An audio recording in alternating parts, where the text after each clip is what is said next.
शुरुआत करते दोस्तों आज के न्यूज़पेपर की। हम पहली न्यूज़ देखने वाले हैं डिफेमेशन केस से रिलेटेड। कल ही हमने मानहानि से संबंधित मुद्दे को उठाया था। मानहानि से संबंधित जितने भी कानूनी प्रावधान हमारे देश में मौजूद हैं उसके बारे में हमने डिस्कशन किया था। आज की न्यूज़ जो आई है उसमें बताया जा रहा है डिफेमेशन केस के अंतर्गत राहुल गांधी को 2 साल की सज़ा सुनाई गई है। अब जो निचली अदालत है गुजरात की, उसने तो सज़ा सुना दी है। अब राहुल गांधी इसकी अपील कर सकते हैं हाई कोर्ट में। हाई कोर्ट से भी यदि आप हार जाते हैं तो केस चले जाएगा, फिर सुप्रीम कोर्ट में सुनवाई होगी।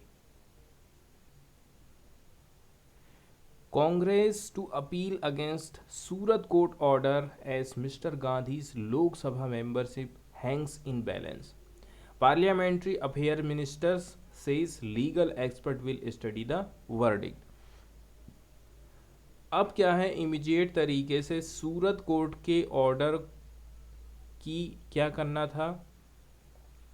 सूरत कोर्ट ने जो डिसीजन दिया है उसके खिलाफ आप याचिका दायर कर सकते थे हाई कोर्ट में। यदि आप ऐसा नहीं करते हैं तो क्या होगा, आपकी जो सदस्यता है इमीडिएट तरीके से वो रद्द कर दी जाएगी। इसके साथ साथ में पार्लियामेंट्री अफेयर्स मिनिस्टर का कहना है लीगल एक्सपर्ट्स स्टडी करेंगे इस मुद्दे को। सूरत के कोर्ट ने थर्सडे के दिन कन्विक्टेड मतलब दोषी ठहराया है फॉर्मर कांग्रेस चीफ, ठीक है, भूतपूर्व कांग्रेस के चीफ मुख्य राहुल गांधी को एक क्रिमिनल डिफेमेशन केस में। उनको 2 साल की जेल टर्म सुनाई गई है over his why all thieves have Modi surname comment. उन्होंने क्या कमेंट दिया था, जितने भी जो मोदी सरनेम वाले लोग हैं वो चोर क्यों होते हैं। मिस्टर गांधी को जो है प्रस्तुत किया गया था कोर्ट में। व्हेन द जज pass the verdict the court suspended the sentence for 30 days. Court ने क्या काम किया है, सस्पेंड कर दिया है सेंटेंस को, सज़ा को 30 डेज के लिए, so that mister Gandhi can appeal in higher court. ये टाइम दिए हैं आपको ताकि आप हायर कोर्ट में जाकर के अपील कर सकें। इसके अलावा कोर्ट ने उनको जमानत भी दे दी है टू हिम ऑन 10,000 रुपये के बॉन्ड पर। कांग्रेस का कहना है it will appeal against the verdict, और पूरी कांग्रेस जो पार्टी है उसका कहना है कि ये जो सुनवाई हुई है इसके खिलाफ हम अपील करेंगे। मिस्टर गांधी ने कुछ रिमार्क्स दिए थे जब वो 2019 के पार्लियामेंट्री पोल के टाइम में चुनावी रैली को संबोधित कर रहे थे। The criminal defamation case was filed against him by BJP MLA Purnesh Modi. BJP के जो एमएलए हैं पुरनेश मोदी ने उनके खिलाफ याचिका दायर करी है। एक क्वेश्चन जो यहाँ उठता है कि आप 2019 में कहाँ गए थे, जब 2024 में चुनाव है तभी जाकर के आपको ये क्यों याद आई और क्यों आप राहुल गांधी के ऊपर ये केस दर्ज कर रहे हैं। जो कि अर्लियर प्रेसिडेंट हुआ करते थे बीजेपी सूरत सिटी की जो यूनिट है वहाँ के, उनकी जो शिकायत रही थी, पुरनेश मोदी ने आरोप लगाया है कि ये जो गांधी जब वो राहुल गांधी जब वो एड्रेस कर रहे थे एक पोल रैली को 2019 में कर्नाटका में, उन्होंने डिफेम्ड किया था इंटायर मोदी कम्युनिटी को विथ हिज रिमार्क। उन्होंने इस कमेंट के माध्यम से पूरी जो मोदी जाति है उसको बदनाम करने की कोशिश की थी, ऐसा उनके ऊपर आरोप लगाया जाता है।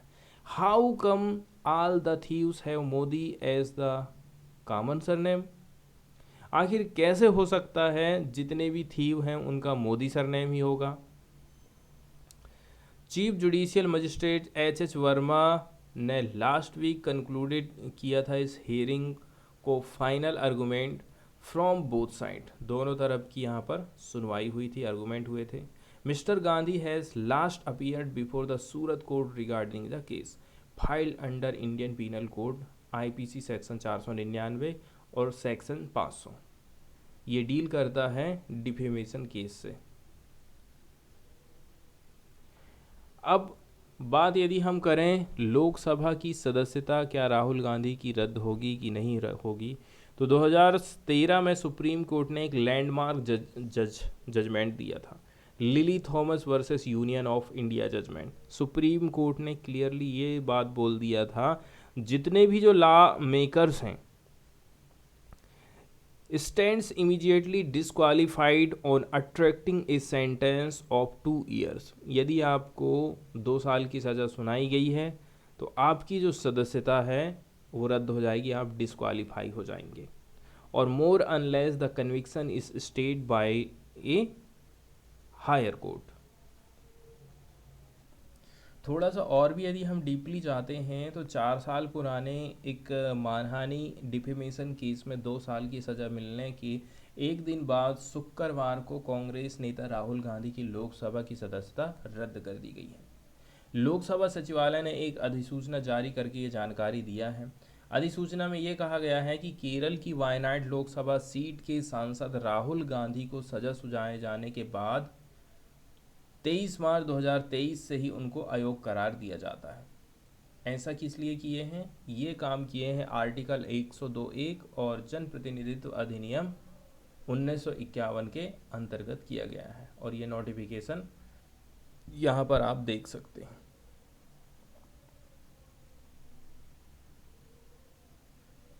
इससे पहले राहुल गांधी को सूरत की एक अदालत ने 4 साल पुराने आपराधिक मानहानि के मामले में 2 साल की सजा सुनाई थी। कोर्ट ने 15,000 का जुर्माना भी लगाया, साथ ही सजा को 30 दिन के लिए स्थगित किया गया था। मतलब राहुल गांधी के पास सजा के खिलाफ ऊपरी अदालत में अपील करने के लिए 1 महीने का टाइम है। साल 2019 का ये मामला मोदी सरनेम को लेकर राहुल गांधी की एक टिप्पणी से जुड़ा है, जिसमें उन्होंने नीरव मोदी, ललित मोदी और अन्य का नाम लेते हुए कहा था कि कैसे सभी चोरों का सरनेम मोदी है। कोर्ट के इस फैसले ने राहुल गांधी की लोकसभा की सदस्यता पर संकट मंडराना उनकी सदस्यता जो है खत्म हो ही चुकी है।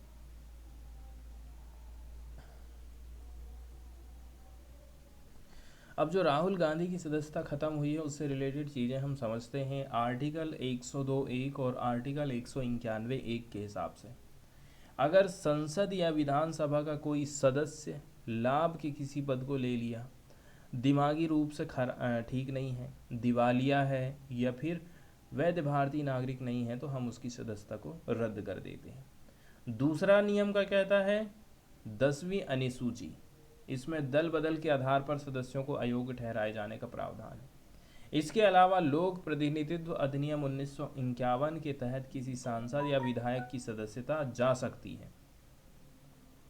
इस कानून के जरिए आपराधिक मामलों में सजा पाने वाले सांसद या विधायक की सदस्यता को रद्द करने का प्रावधान किया गया है।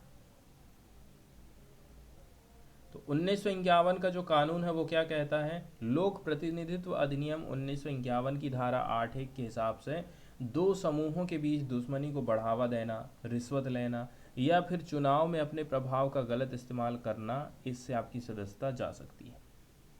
उत्तर प्रदेश में रामपुर से विधायक आदम खान की अक्टूबर 2022 में सदस्यता रद्द कर दी गई थी। क्योंकि उन्होंने हेट स्पीच के मामले में कोर्ट ने 3 साल की सज़ा सुना दी थी। हेट स्पीच की वजह से ये मामला लोक प्रतिनिधित्व अधिनियम 1951 की धारा 8(1) के अंतर्गत आ गया था। तो मानहानि कहाँ पर दर्ज नहीं हो सकती है? धारा 8(2) क्या कहता है? जमाखोरी, मुनाफाखोरी, खाने पीने की चीज़ों में मिलावट या फिर दहेज निषेध अधिनियम के तहत दोषी ठहराए जाने और कम से कम 6 महीने की सज़ा मिलने पर सदस्यता रद्द हो जाती है। धारा 8(3) के तहत अगर किसी व्यक्ति को दोषी ठहराया गया है और उसे 2 साल या उससे अधिक की सज़ा मिलती है तो वो सदन के सदस्य बनने के योग्य नहीं रह जाएगा। फिर भी अब ये बात स्पीकर के ऊपर चली जाती है। सूरत की कोर्ट ने राहुल गांधी को आपराधिक मानहानि के मामले में 2 साल की सज़ा सुनाई है और धारा 8(3) के तहत उनकी सदस्यता रद्द हो गई है। अब कुल मिलाकर के यहाँ बात ऐसी हो गई है, देखिए, वो सांसद या विधायक दोषी ठहराए जाने की तारीख से ही अयोग्य घोषित माना जाता है। उसकी रिहाई के 6 साल तक वो अयोग्य बना रहेगा। इसका मतलब ये है राहुल गांधी 2 साल की सज़ा और उसके बाद 6 साल तक चुनाव नहीं लड़ सकते। 6 और 2 8 साल की सज़ा इसको मिल गई है। एक ऐसा अध्यादेश जो राहुल गांधी की सदस्यता बचा सकता था, ठीक है, तो एक अध्यादेश भी था। सितंबर 2013 में राहुल गांधी ने एक ऐसे अध्यादेश को बेतुका करार दिया था जो आज उनकी सदस्यता पर मंडराए संकट को बचा सकता था।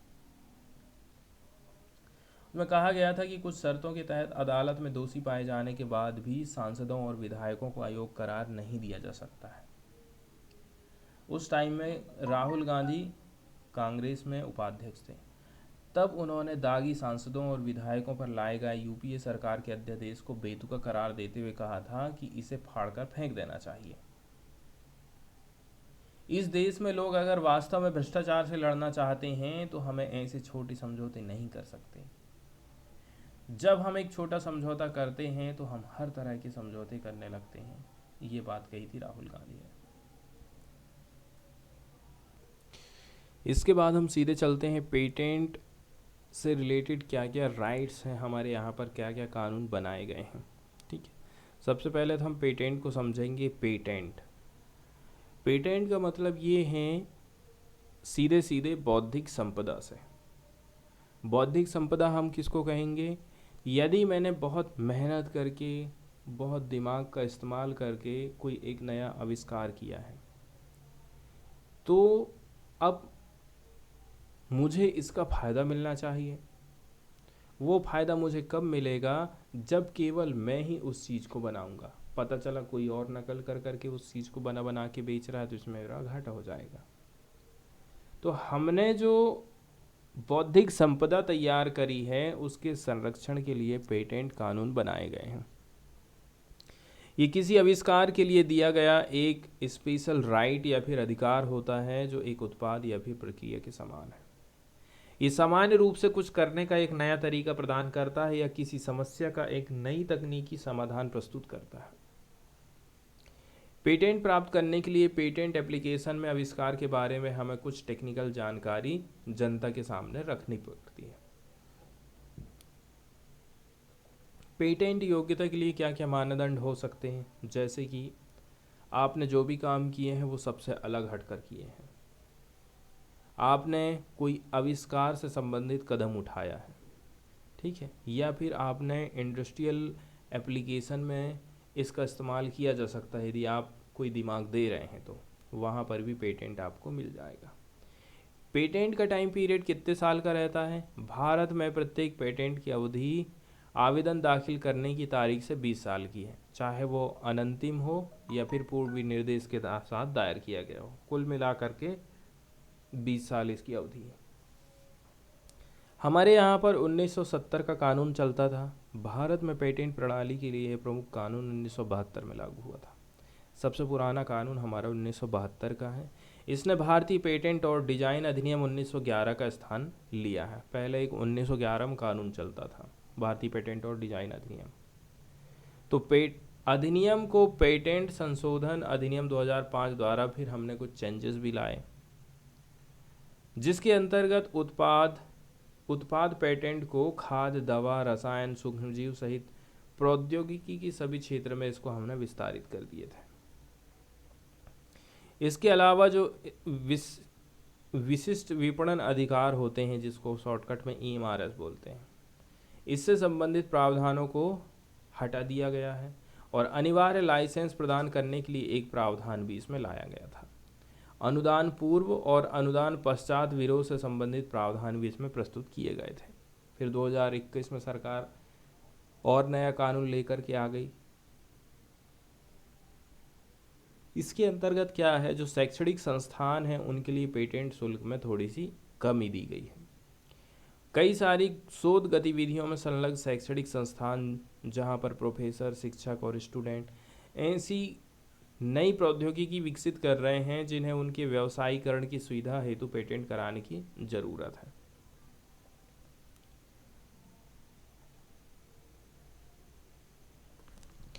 इसके बाद हम सीधे चलते हैं उड़ीसा गवर्नमेंट की तरफ और देख लेते हैं उड़ीसा में लैंड एक्विजिशन के जो रूल हैं उसमें कुछ संशोधन हमको देखने को मिल रहे हैं। उड़ीसा अमेंड करेगा लैंड एक्विजिशन के रूल को। अमेंड करना मतलब संशोधन करना, ठीक है, कुछ नया लेकर के आया जाएगा। लैंड को एक्विजिट करने के मामले में। लैंड एक्विजिशन का मतलब होता है भूमि अधिग्रहण करना। एग्जाम्पल के तौर पर सरकार को लगता है कि कहीं पर एक सरकारी इंडस्ट्री स्थापित करना है। सरकार को लग रहा है कि मुझे यहाँ पर कोयले का पता चला है, लोहे का पता चला है, मुझे इस एरिया के ज़मीन का अधिग्रहण करना है। तो पहले जो नियम कानून ऑलरेडी से चल रहे हैं उसमें कुछ संशोधन करने की बात कही जा रही है। उड़ीसा की सरकार चाहती है कि इंडस्ट्री का जो डेवलपमेंट है वो एकदम फास्ट ट्रैक तरीके से हो। बहुत सारे बड़े बड़े इंफ्रास्ट्रक्चर के प्रोजेक्ट उड़ीसा की गवर्नमेंट लेकर आना चाहती है। तो the Orissa government has propose to do away with social impact assessment. Social impact assessment की यहाँ पर थोड़ी सी साइड में जाने की बात करी जा रही है। A mandatory provision in the right to fair compensation and transparency in land acquisition. जबकि ये जो चीज़ है सोशल इम्पैक्ट असेसमेंट स्टडी, ये अनिवार्य मानी जाती है right to fair compensation and transparency land acquisition के मामले में। तो land acquisition, rehabilitation and resettlement RFCTLARR act 2013 इसके लिए बनाया गया था कि यदि आप लोगों की ज़मीन को एक्विजिशन कर रहे हैं तो आपको उसके बदले में मुआवजा देना पड़ेगा।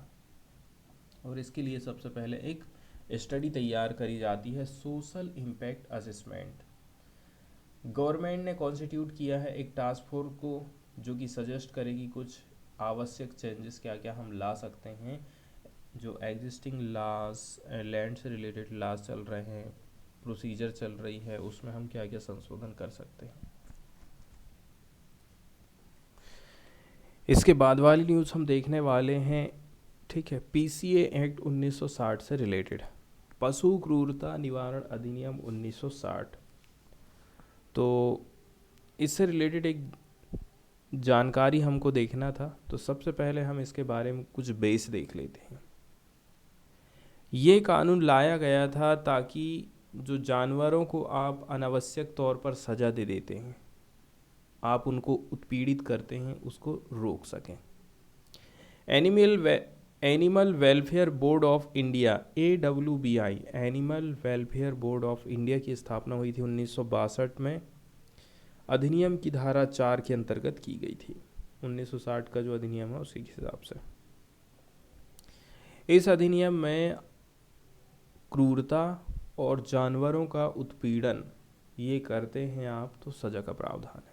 ये अधिनियम जानवरों और जानवरों के विभिन्न प्रकारों को बताता है। अधिनियम जानवरों के साथ हुए क्रूरता और हत्या के कई सारे रूपों की चर्चा करता है। अगर जानवरों के साथ किसी भी प्रकार की क्रूरता की घटना होती है तो ये अधिनियम राहत प्रदान करेगा। इसके अलावा जानवरों का आप इस्तेमाल कैसे करके कर सकते हैं। इस अधिनियम के अंतर्गत प्रदर्शनी में हिस्सा लेने वाले जानवरों और उनके विरुद्ध किए जाने वाले अपराधों से संबंधित प्रावधानों को भी शामिल किया गया है। अधिनियम के तहत दायर मुकदमे की जो समय अवधि है वो 3 महीने की होती है। इस अवधि के बाद वादी पर या फिर अभियोजक पर किसी भी प्रकार का मुकदमा नहीं आप चला सकते हैं। जैसे किसी ने अपराध किया है, 3 महीने का टाइम है, आज की डेट से आने वाले 3 महीना के भीतर ने यदि किसी ने कंप्लेन कर दिया तो ठीक है, और यदि 3 महीना तक कोई कंप्लेन नहीं किया तो मैं सेफ हूँ, मैं बच जाऊँगा। ऐसे प्रावधान किए गए हैं। इसके बाद हम सीधे चलते हैं एडिटोरियल वाले पेज की तरफ, और एडिटोरियल में हम देख लेते हैं प्रमुख एडिटोरियल को। तो आज एडिटोरियल में मेनली यदि फोकस किया जाए ना तो 2-3 आर्टिकल ही हैं। पहला जो आर्टिकल है वो हम देखने वाले हैं, भारत में जो आवारा कुत्ते हैं और ये न्यूज़ में क्यों रहते हैं। हम अक्सर देखते हैं कि ये जो स्ट्रीट डॉग या फिर स्ट्रे डॉग्स होते हैं हमारे देश में क्राइसिस पैदा कर रहे हैं। क्राइसिस ऐसा हो गया है कि कई जगह पर आप ऐसी घटनाएं देख रहे हैं कि इन कुत्तों की वजह से बच्चों की डेथ हो गई है, इंसानों की डेथ हो गई है। तो फिर इनको हम कैसे करके मैनेज करेंगे। नॉर्मली किसी का भी ध्यान इस क्षेत्र में नहीं जाता है, ठीक है, थोड़े से समय के लिए लोग बातचीत कर लिए, इसके बाद मुद्दे को वहीं ख़त्म कर दिया जाता है। इसके अलावा हमारे देश में वास्तव में जो इनकी संख्या को घटाने के लिए प्रयास किए जा रहे हैं वो तरीके सही नहीं हैं। जैसे कहीं पर आप देखोगे कुत्तों को मारने के लिए आप करंट का इस्तेमाल कर रहे हैं, आप उनको जहर दे रहे हैं। तो ये जो नियम कानून हैं जिसके तहत हम इनकी जनसंख्या को कंट्रोल करने की बात कर रहे हैं, ये उतने बेहतर नहीं हैं। हमने रिसेंट वीक में कई सारे अटैक देखे हैं स्ट्रे डॉग्स के द्वारा, स्पेशली बच्चों के ऊपर ये अटैक करे जाते हैं। एक अंदाज़ा लगाया जा रहा है कि 1.5 से लेकर के 6 करोड़ जो स्ट्रे डॉग हैं roaming around the street in India. कितने? 1.5 से लेकर के 6 करोड़ जो कुत्ते हैं, अब ये 1.5 to 6 है, इतने कुत्ते आवारा हमारे देश में घूमते रहते हैं। इसीलिए क्वेश्चन ज़रूर उठता है, म्यूनसिपैलिटी ने जो लॉ बनाए हैं क्या उनका इम्प्लीमेंटेशन हो रहा है? And cultural attitude of tolerance toward the stray dog. और दूसरी चीज़ हम देखते हैं कि हमारे देश में हमारी संस्कृति, हमारा धर्म स्ट्रे डॉग के प्रति कैसा है? थोड़ा सा नरम है, थोड़ा सी टॉलरेंस आप दे रहे हैं। इसी के चलते चलते ये लोग अपनी मनमानी करते हैं। Is there a stray dog crisis in India and is this problem unique to India? क्या ये जो समस्या है आवारा कुत्तों की भारत भर में है? क्या ये एक यूनिक प्रॉब्लम हम इसको बोल सकते हैं इंडिया में? पहली बात तो ये है, ये केवल भारत अकेले की समस्या नहीं है, ये पूरा ग्लोबल इशू बन गया है आज के टाइम में। And this is primarily because of our relationship with dog. ऐसा क्यों हो रहा है? क्योंकि हम ही खुद तो उनके साथ में संबंध रखते हैं, हम डॉगों को पसंद करते हैं, हम जो है अपने घरों में उनको रखना चाहते हैं, हम उनकी प्रजातियां नई नई पैदा कर रहे हैं। पूरे विश्व भर में यदि आप देखोगे तो जो कुत्तों की सप्लाई है डिमांड से हमेशा से ही ज़्यादा रही है। ठीक है, पालने वाले कम हैं लेकिन कुत्तों की संख्या ज़्यादा है। तो कैसे करके हम जो है स्ट्रे डॉग की समस्या से निपट सकते हैं? तो इसी का ये रिजल्ट रहा है कि सरप्लस एनिमल हमको देखने को मिलते हैं, और ये ज़्यादातर कहाँ पर हमको घूमते दिखाई देते हैं? गलियों में। The difference lies in how we address the problem.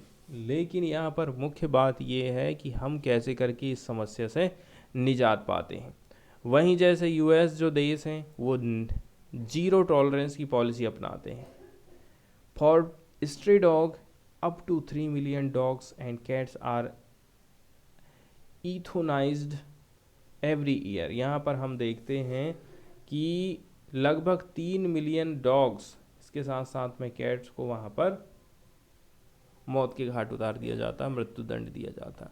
वहीं इंडिया की यदि हम बात करें, हम अलाउ करते हैं इन एनिमल्स को to end up on the street. हम सड़कों में इनको छोड़ देते हैं और फिर ये लोग वहीं रहना चालू कर देते हैं। लेकिन ये हमारे कानूनों का कुल मिलाकर के उल्लंघन है। Prevention of cruelty to animals act, जिसको शॉर्टकट में पीसीए कानून कहते हैं, जो कि प्रिंसिपल एक्ट माना जाता है एनिमल्स के प्रोटेक्शन को। ये रिकॉग्नाइज करता है डॉग्स को as a domestic animal and suffer on the street due to homelessness and also impact human beings. कुत्ते हम देख रहे हैं ऐसे उसे आवारा आखिर हो क्यों रहे हैं? ये क्योंकि ये बेघर हो गए हैं, इनको कोई सहारा नहीं दे रहा है। And they should therefore be sheltered, rehomed, removed or euthanised. तो अब इनके लिए क्या उपाय बताए जा रहे हैं? या तो आप उनको शेल्टर प्रोवाइड करिए, ठीक है, रीहोम करिए, या फिर आप उनको रिमूव कर दीजिए, या फिर इथोनाइज्ड कर दीजिए, मतलब आप उनको मृत्युदंड दे सकते हैं। हमारा जो स्टेट म्यूनसिपल एक्ट्स होते हैं, जिसका मतलब ये है कि हम जो है पीपल को प्रोटेक्शन दे रहे हैं, also mandate capture and removal and से दे शुड बी शेल्टर्ड, रीहोम्ड और एथोनाइज्ड। और ऐतिहासिक रूप से हम देखते हैं ये जो कुत्ते हैं उनको पेनलेस किलिंग होनी चाहिए, लेकिन तरीका हमारे यहाँ पर काफ़ी क्रूड है, हैप-हैजार्ड मैनर में किया जाता है। हैप-हैजार्ड मतलब बेढंग तरीका। म्यूनसिपैलिटी की यदि बात कर लें तो जो म्यूनसिपैलिटीज़ होती हैं ये कुत्तों को पकड़ सकती हैं and use the cheapest method of killing them. इसके बाद इनको क्या है, सबसे सस्ता तरीका अपनाना है इनको मारने का, सच एज इलेक्ट्रोक्यूशन, गैजिंग और पॉइजनिंग। बिजली के तार, बिजली से मार दिया जा रहा है, ठीक है, गैजिंग या फिर पॉइजनिंग के माध्यम से भी उनको डेथ दी जाती है।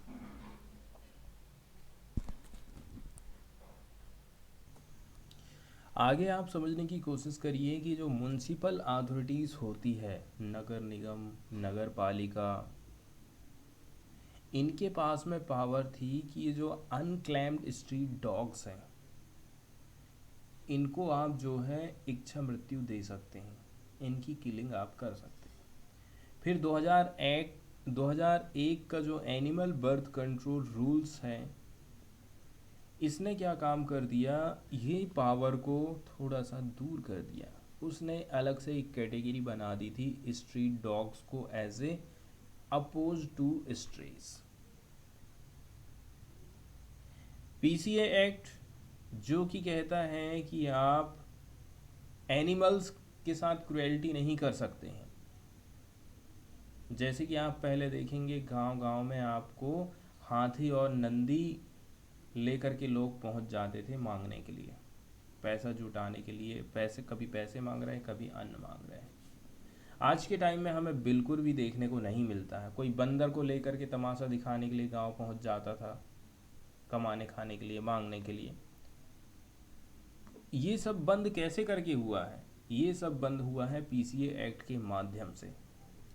लेकिन ये जो नियम है वो रिस्ट्रिक्ट नहीं करता है म्यूनसिपालिटी को, ठीक है। जो स्ट्रेस डॉग हैं, आवारा जो कुत्ते हैं, उनको मारने से नहीं रोक सकता है। तो जो म्युनिसिपल कॉर्पोरेशन होते हैं वो गवर्न किए जाते हैं स्टेट के कानूनों के द्वारा, but there is also the ministry of urban development. इसके साथ साथ में हम देखते हैं कि मिनिस्ट्री ऑफ अर्बन डेवलपमेंट है which is suppose to bring together the policy and technical aspect. इसको हमने क्यों स्थापित करे हैं? पॉलिसी को एक साथ में लेकर के आए, टेक्निकल एस्पेक्ट को लेकर में आते हुए हमने इस संस्था का निर्माण करे हैं। म्यूनसिपैलिटी से हम ये एक्सपेक्ट करते हैं कि ये प्रोवाइड करें असिस्टेंट टेक्निकल मैटर के ऊपर राज्य सरकारों को, which in turn give such information to MUD, और इसके बदले में जो इन्फॉर्मेशन है वो एमयूडी को दी जाएगी। वहीं जो एमयूडी हैं हैविली इन्वॉल्व होते हैं कुछ एक्टिविटीज़ में, जैसे कि कंस्ट्रक्शन के काम, सीवेज के ट्रीटमेंट के काम।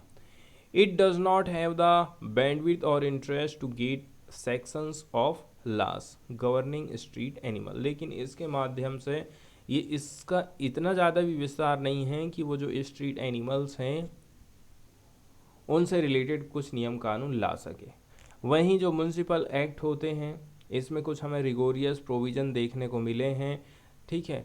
जो स्ट्रीट डॉग है उनके द्वारा जो असर डाला गया है उसको हम कैसे करके कंटेन कर सकते हैं, but these are ignored by officer, लेकिन इन प्रावधानों को ऑफिसर इग्नोर करते हैं, who generally take their cue from the political milieu in which they operate.